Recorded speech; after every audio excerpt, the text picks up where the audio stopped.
Alors aujourd'hui, on va voir comment on peut faire la numérisation avec QGIS. Donc, on va essayer de digitaliser une carte qui est bien sûr géoréférencée et on va tester les différents outils et fonctionnalités qui sont offertes par QGIS. Donc, notamment les outils de numérisation simple, standard, les outils de numérisation avancée, les outils d'accrochage, les outils de numérisation de forme. Également, on va voir quelques outils de dessin DAO et de dessin CAD qui sont donc offerts avec QGIS. Voilà, donc on commence. Alors tout d'abord, je vais ajouter donc l'image que je veux digitaliser. Donc là, je vais utiliser l'image qu'on a géoréférencée la dernière fois. Donc c'est les cartes topo de Casablanca. Je vous laisse la vidéo donc qui décrit le géoréférencement en description. Alors, une fois j'ajoute ma carte ici, donc pour numériser, on va créer une couche, d'accord, où on va donc enregistrer les entités donc ici issues de la numérisation. Alors pour le faire, je dois d'abord créer une couche. Donc toujours dans le menu couche, on va cliquer sur créer une couche et je vais choisir maintenant une nouvelle couche shapefile. Donc on a déjà vu la dernière fois comment on ajoute une couche GeoPackage. Donc on a dit que le GeoPackage c'est l'équivalent de la GeoDatabase dans ArcGIS. Donc ça nous permet de créer une sorte de base de données où on va ajouter au fur et à mesure des couches. Sinon, aujourd'hui, donc pour tester autre chose, on va voir comment créer une couche shapefile. Donc shapefile c'est l'extension d'Esri que vous pouvez créer même avec QGIS. Donc là, je clique sur nouvelle couche shapefile. Alors une fois ça m'ouvre ça, on va cliquer sur, on va donner un nom, c'est parcelle.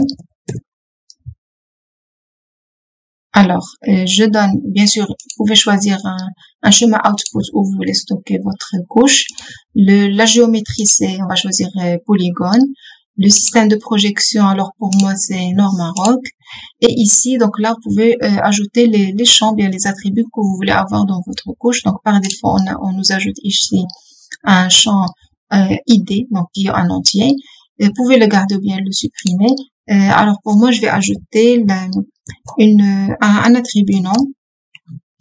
Alors, le type, c'est texte. Et donc, bon, voilà, type texte. Et donc là, la longueur, je vais faire 100 caractères. Donc, je l'ajoute et je clique sur OK. Donc, voilà, pour le moment, j'ai deux attributs. Donc, voilà la couche parcelle qui est ajoutée. D'accord? Alors, on va commencer maintenant la numérisation. Donc, pour le faire, on a besoin de certains barres d'outils qu'on doit ajouter ici. Alors, pour ajouter les barres d'outils, il suffit de faire un clic droit ici dans un endroit vide et de choisir la barre d'outils qui vous intéresse. Par exemple, pour moi, je vais choisir numérisation. Alors, voilà la barre d'outils qui est ajoutée, c'est la barre d'outils numérisation. Donc, pour commencer la digitalisation, d'abord, il faut sélectionner la parcelle et cliquer ici sur basculer en mode édition. Une fois que vous cliquez ici, vous voyez, vous avez certaines options qui sont maintenant actives. Maintenant, vous pouvez donc ajouter, modifier, supprimer des entités de cette couche-là. Très bien. Donc là, je vais essayer d'ajouter certaines parcelles. Donc, par exemple, je vais prendre, donc pour commencer le dessin, il suffit de cliquer ici sur ajouter une entité polygonale. Alors, je viens là. Donc là, je suis donc les contours, donc de façon, pour moi, je vais faire de façon approximative pour faire vite. Et voilà, donc je dessine les limites de ma parcelle. Alors, une fois que vous terminez le dessin, vous faites un clic droit. Une fois que vous faites le clic droit, donc ça vous ouvre cette table attributeur qu'il faut renseigner. Donc, par exemple, le nom, ben, je vais faire tout simplement parcelle 1. Et vous pouvez attribuer un identifiant. Donc, sinon, donc, on peut laisser comme ça vide, comme ça à la fin. Je vais vous montrer une astuce que vous pouvez faire pour renseigner tous les ID de façon automatique, d'accord, et qu'ils soient incrémentés. Alors pour moi, je renseigne que le nom et je clique sur OK. Donc voilà la première parcelle qui est créée. Et ainsi de suite, donc vous pouvez ajouter autant de parcelles que vous voulez. Par exemple, je peux toujours cliquer là et dessiner une autre parcelle. Voilà, je fais clic droit. Alors je nomme ça parcelle 2. D'accord? Et voilà, donc ainsi de suite. Donc toujours sélectionner. Et voilà. Rapidement. Et parcelle 3, ainsi de suite. D'accord? Alors, parcelle 3, voilà. Donc, si vous remarquez ici, J'ai certains attributs qui sont encore désactivés. Pourquoi? Parce qu'ils nécessitent que je sélectionne d'abord une entité. Alors, pour sélectionner, je vais ajouter maintenant une autre barre d'outils qui s'appelle sélection. Voilà, donc la barre d'outils qui est ajoutée. Alors, dans cette barre d'outils-là, donc je vais sélectionner une entité, par exemple celle-là, ou bien celle-là, ou bien celle-là. Vous voyez que maintenant, j'ai ces fonctions qui sont actives. Donc, j'ai la fonction pour changer, modifier les attributs. Je peux supprimer une entité si vous avez fait une erreur ou de digitalisation ou autre. Alors, vous avez toujours ces boutons pour revenir avant, arrière. Je peux la couper, donc, et la coller. Ah, pardon, je dois d'abord sélectionner. Je peux la couper, la coller de nouveau, ou bien la copier et la coller, ainsi de suite. D'accord? Donc là, ces outils-là, comme je l'ai dit, nécessitent une sélection. Sinon, donc, si vous voulez enlever toutes les sélections, vous pouvez toujours cliquer là pour désélectionner toutes les entités. Alors maintenant, si vous remarquez, quand j'ai ajouté ces polygones-là, vous voyez que les limites entre les polygones ne sont pas exactes. Donc j'ai des vides, j'ai parfois des superpositions. Alors si jamais vous avez besoin d'avoir de dessins qui s'accrochent exactement sur le polygone juxtaposé, donc là, il faut activer l'accrochage. D'accord? Alors pour le faire, donc on va ajouter maintenant la barre d'outils accrochage. Voilà, c'est ça la barre d'outils. Donc, je vais mettre tout ça ici. Comme ça me laisse un peu d'espace. Voilà. Donc, là, dans cette barre d'outils-là, donc, on va activer l'accrochage. Donc, toujours sur cette couche, je vais activer l'accrochage. Donc, là, vous pouvez choisir sur quelle couche, la sélectionner ou bien tout, ou bien, donc, les couches qui vous intéressent. Et l'accrochage sur quoi? Est-ce que je veux s'accrocher seulement sur le sommet, ou bien même sur les segments, c'est-à-dire les arrêts, ou bien sur surface, ainsi de suite. Donc, pour moi, je vais laisser les deux, sommet et segment. D'accord? Et vous fixez ici une certaine tolérance. Alors maintenant, une fois on a activé l'accrochage, maintenant je reviens à la barre d'outils numérisation. Je vais prendre un polygone. Donc là, vous allez remarquer que cette fois-ci, pour dessiner, donc une fois je m'approche à un polygone, j'ai l'outil accrochage qui est actif. Donc là, puisque j'ai choisi les deux types d'accrochage sur les sommets et sur les côtes, bien les segments, vous voyez, donc là, je peux suivre exactement la forme du segment. D'accord? Alors maintenant, je vais ajouter un polygone, toujours en utilisant l'accrochage. Donc là, je vais m'accrocher sur ce sommet. D'accord?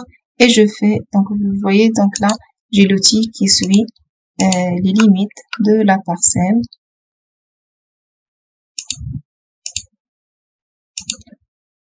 Voilà.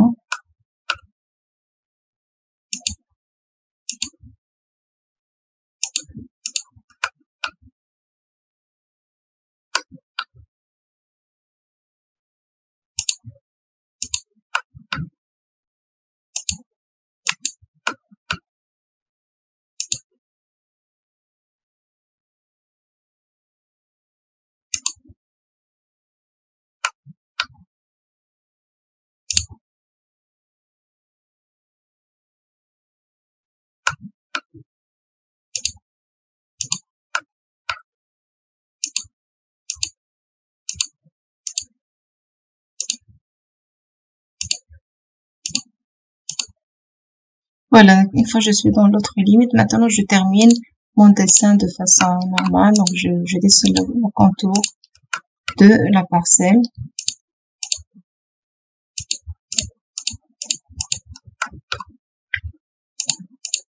Voilà, une fois on a terminé, donc là je fais un clic droit et je vais nommer ça par exemple parcelle 4. Voilà, donc c'est le résultat du dessin avec accrochage. Si vous voyez maintenant, donc il n'y a vraiment pas de vide, pas de superposition entre les limites, entre ces deux polygones-là.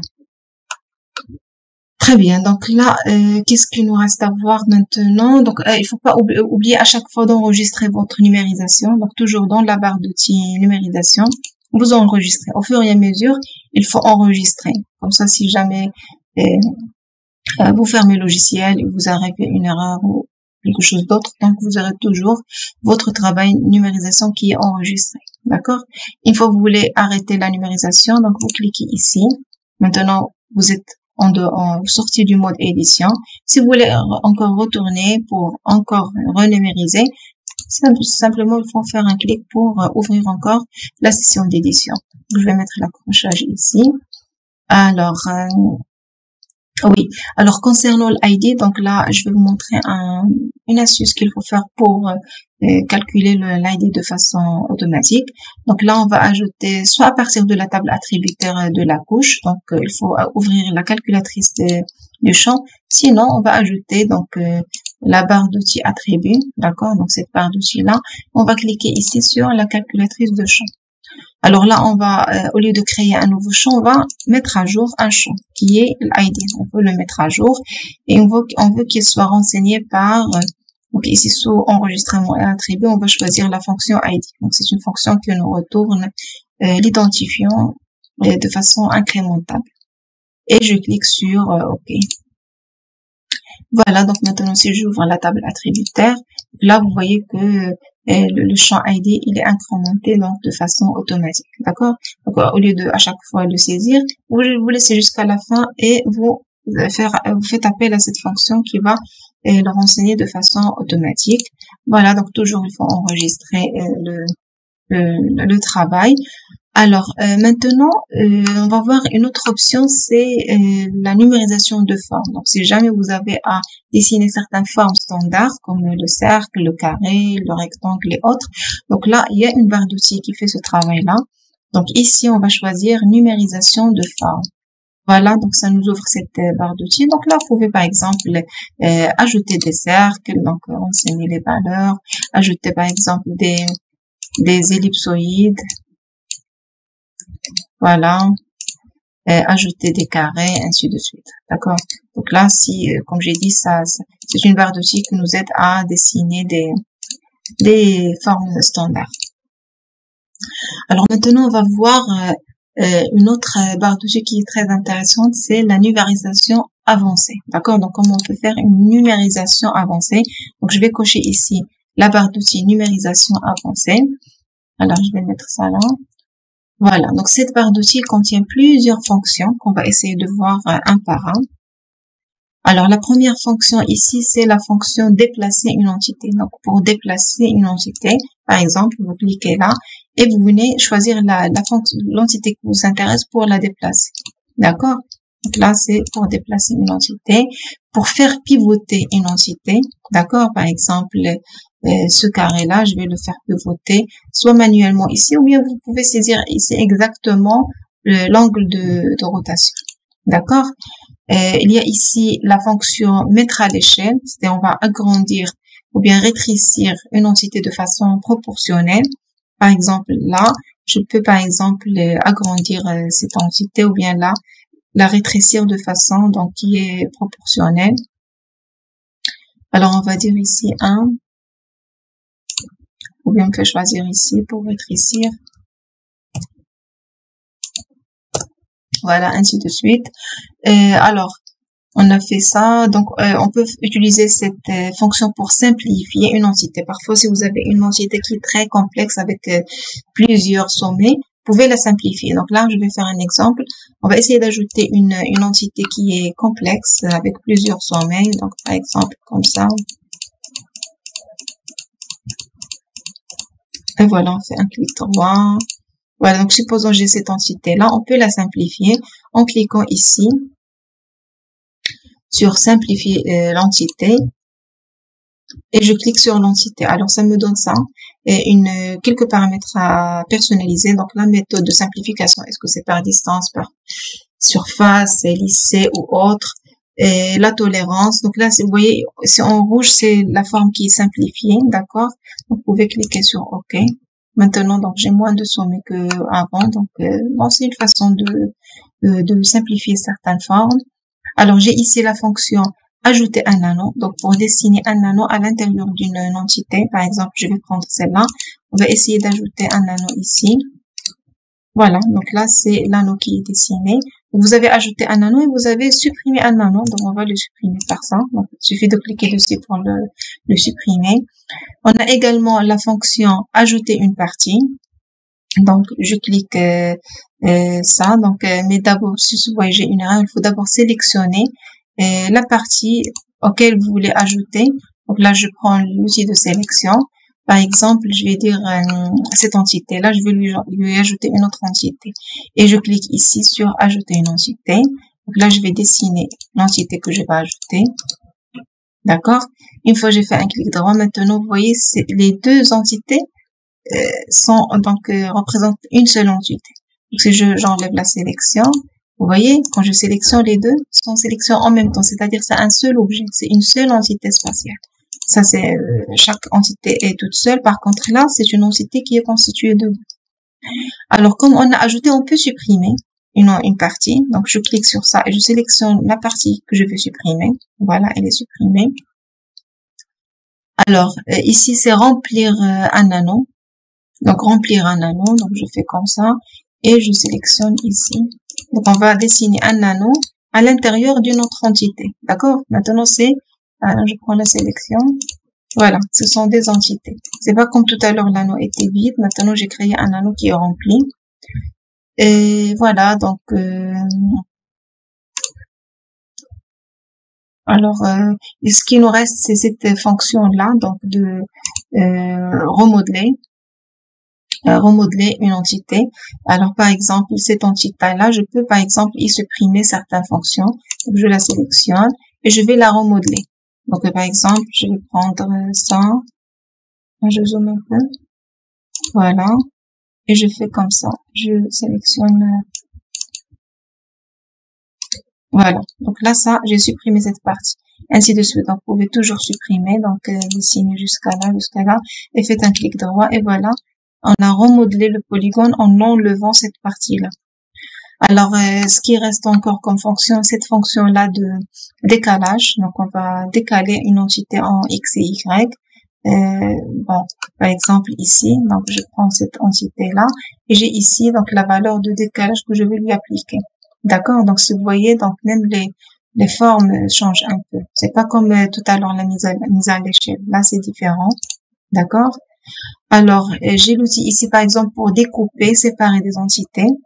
Alors, je sélectionne une entité, disons cette entité-là, et je vais la découper en deux. D'accord? Donc, toujours, je sélectionne et je fais un clic droit. Maintenant, l'entité, elle est découpée en deux. Ce sont deux entités différentes. C'est deux objets différents. Par contre, la deuxième option, séparer, donc là, je vais l'appliquer cette fois-ci sur cette partie. Je vais la séparer en deux. Bon, je vais prendre comme ça, et je fais un clic droit. Maintenant, elle est séparée, mais c'est la même entité. C'est pas comme tout à l'heure. Cette entité-là, quand je l'ai séparée, j'en ai créé deux entités différentes. Par contre, là, c'est le même objet. C'est un seul objet, mais qui est séparé en deux.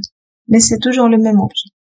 Et là, c'est faire l'union. Donc, fusionner, par exemple, je vais prendre ça, et je veux le fusionner.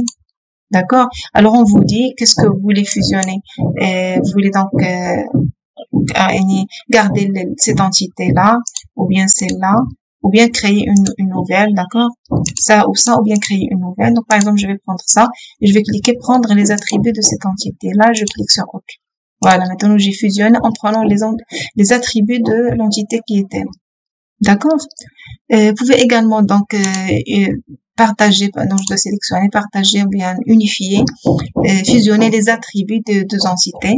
Par exemple, on va sélectionner, alors je prends le I pour savoir ça, c'est la parcelle 3 qui s'appelle parcelle 4. Bon, on a oublié un peu ici. Et ça, c'est la parcelle 1. D'accord? Alors, si on veut unifier, ou bien fusionner les attributs, donc d'abord, je dois sélectionner les deux, comme ça. Alors, je vais sélectionner ça et ça. Ça et ça, d'accord, les deux entités. Et je vais faire fusionner les attributs. Donc, il me demande, par exemple, je veux que les deux vont avoir les attributs de cette parcelle qui s'appelle parcelle 1. C'est-à-dire, j'en aurai plus de parcelle 4. Et je clique sur ça et je clique sur OK. Alors, maintenant, si je reviens appliquer l'identifiant sur les deux couches, donc là, c'est parcelle 1 et là, c'est également parcelle 1. D'accord? Donc, j'ai unifié les attributs de ces deux entités-là. Voilà, donc je pense qu'on a fait le tour des fonctionnalités de numérisation avancée. Alors, ce qu'il me reste à vous montrer, c'est les options de dessin DAO, bien les dessins CAD qui sont donc offertes par QGIS, donc on trouve ici. Alors pour le faire, on va essayer maintenant de dessiner une parcelle avec une voirie qui est juste parallèle à la parcelle, avec des voies perpendiculaires qui sortent de cette parcelle-là, ainsi de suite. Donc là, pour le faire, toujours la couche parcelle. Donc là, vous voyez, c'est grisé. Pour qu'il soit actif, on va cliquer d'abord sur ajouter un polygone. Donc ça me donne ça, donc je vais enlever la sélection. Et là, je vais cliquer sur cet outil. D'accord? Donc là, ça m'ouvre cette fenêtre qui me permet qui me donne des fonctions de dessin DAO, ou bien CAD. Alors, supposons qu'on va dessiner une parcelle en ayant certaines informations comme les coordonnées de certains sommets, quelques angles, ainsi de suite. Donc là, pour commencer, alors je vais ici, donc là j'ai je peux basculer entre le mode de construction et le mode dessin. Ici, pour dessiner des parallèles, des perpendiculaires, pour le moment ils sont grisés. Pourquoi? Parce que je suis en mode dessin. Donc je dois basculer en mode construction. Là, l'accrochage. Ici, donc la distance. Ici, je saisis l'angle. Ici, les coordonnées X et Y. Donc là, par exemple, j'ai un point ici. Donc c'est de coordonnées. Donc je vais effacer ça. Alors je cherche le point de coordonnées 280 500. Ça, c'est le X. Je clique sur entrée. Donc, si vous voyez, j'ai une ligne. Alors, je vais désactiver l'image. Comme ça, vous allez voir. J'ai une ligne. D'accord? Donc là, j'ai fixé le X. Maintenant, je vais fixer le Y sur cette ligne-là. Donc, je vais prendre 324 600. Voilà. Donc, voilà mon point. D'accord? Donc là, je vais venir et je vais donc le dessiner. Donc je vais cliquer ici comme ça. D'accord, voilà, j'ai dessiné mon point. Alors le deuxième point, j'ai aussi les coordonnées du deuxième point. Donc là je vais faire le X, c'est 280 800 et le Y, donc je clique sur entrée. D'accord, et le Y, c'est 324 900. Entrée. Voilà le deuxième point. D'accord? Alors, je vais le schématiser, je vais le dessiner. Voilà. Donc, j'ai maintenant un segment avec les deux points que j'ai déjà calculés. Alors, pour mon troisième point, donc, supposons que pour le troisième point, il doit être perpendiculaire à ça. Donc là, je vais faire, donc je bascule en mode construction. Alors, maintenant, je vais faire l'angle 90. Entrée, donc là ça me donne cette droite là, donc je peux faire là ou bien là, et je vais dire qu'il soit éloigné d'une distance de 300. Voilà, donc il me donne le cercle, donc mon point peut être là ou bien là, d'accord? Donc c'est à vous de choisir. Par exemple, je vais dire que c'est là, voilà. Et voilà, donc j'ai fait mes 3 points. Maintenant, il me reste un quatrième point. Alors, pour le quatrième point, je vais dire qu'il fait un angle de 90. Voilà, donc il doit être là, le quatrième point. Et que le X est de 280 600. Voilà mon dernier point. D'accord? Et je clique là sur le dernier point, je fais un clic droit et voilà donc là ma parcelle qui est créée maintenant en utilisant les outils DAO, d'accord? Donc les coordonnées, donc vous pouvez fusionner soit x, y, soit angle avec distance, ou bien angle avec x ou bien y, ainsi de suite. Donc là, supposons que c'est une parcelle, donc je mets ça là. Alors maintenant, supposons qu'on veut dessiner une ligne de voirie une voie qui est parallèle à cette parcelle ou bien cet allotissement où on a des voies qui sortent de là, ainsi de suite. Donc là, je vais rapidement ajouter une autre couche voirie. Donc je crée une couche shapefile. Le nom, c'est voirie. Alors, le nom, c'est voirie. La géométrie, c'est polyline. Et le système de projection, donc Nord-Maroc. Je garde que le ID comme attribut. Alors maintenant, sur cette voie-là, je vais activer l'édition. Donc, je prends une ligne. Maintenant, je vais dessiner une voie qui est parallèle à cette parcelle. Donc, je suis en mode construction. Donc, on va sélectionner un point. On va dire que la voie, elle est loin de 100 mètres de cette ligne. D'accord, donc on va choisir ici 100. Voilà, donc ça me fait ce cercle-là. On va dire que notre voie commence là. D'accord, donc je vais basculer en mode dessin. Je dessine le premier point de ma ligne. Voilà. Et en même temps, je veux qu'elle soit parallèle à cette limite. Donc, on va prendre l'option parallèle. Parallèle à quoi? À cette limite. Donc, je la sélectionne. Et je dessine. Donc, je reviens en mode dessin. Et je dessine ici la fin de ma ligne. Voilà. Donc, je fais un clic droit. Voilà ma ligne qui est dessinée. Donc, on peut changer un peu la symbologie pour bien voir. On va dire comme ça. Voilà.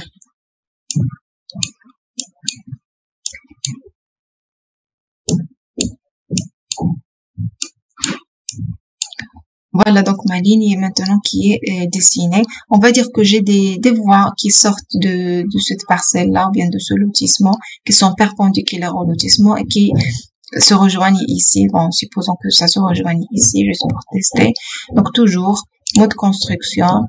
On va dire que les voies sont à une distance 150 de cette limite. Donc je sélectionne. Je fais ici la distance.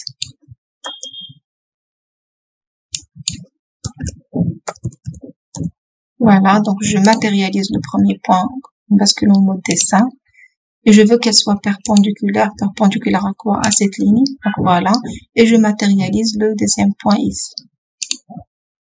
Clic droit, ok. Voilà ma ligne. D'accord, disons que la deuxième ligne, donc mode construction, commence de là à une distance de, on va dire, de 50 mètres de la limite. Donc elle est quelque part là. Alors je matérialise le premier point. C'est ici. Voilà. Et je veux qu'elle soit perpendiculaire à ça. Voilà, donc elle arrive jusque là et avec l'accrochage, vous voyez, donc ça s'accroche ici. Donc je clique là et je fais un clic droit. D'accord, et ainsi de suite. Donc vous pouvez matérialiser la voirie et si vous avez un réseau de conduite, d'eau potable, d'assainissement, une canalisation, ce que vous voulez, avec ces outils de dessin interne. Et voilà, donc toujours il faut enregistrer et sortir du mode édition. Donc voilà, je pense on a fait le tour des fonctionnalités de numérisation. Donc on a pratiquement vu toutes les fonctionnalités qui vont vous permettre donc de travailler, de numériser, de digitaliser vos plans de façon très simple. Alors, je pense pour la partie qui va suivre, on va travailler maintenant sur la topologie, comment on peut corriger les erreurs de topologie suite à une digitalisation. Donc, sûrement, il y a des erreurs de topologie. Alors, comment on peut les corriger avec QGIS? Donc là, c'est ce qu'on va faire dans la partie qui va suivre.